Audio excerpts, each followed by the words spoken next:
এইরকম ব্যাপারটা আছে। যতই এসআইআর করুক আর যতই নোটিশ করুক, সরকার কিন্তু মমতারে থাকবে নাকি? ঠিক।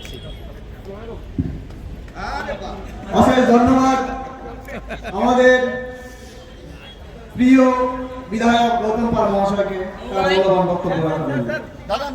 মানুষকে যত হয়রানি করেছে বিজেপি, লড়াই হচ্ছে বিজেপির সঙ্গে তৃণমূলের।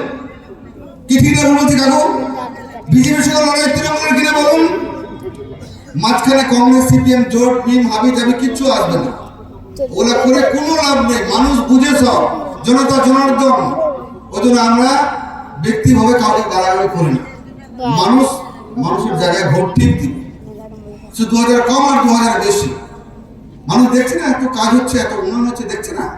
বলছে একটা পোস্টার দেখলো কলেজ নিয়ে,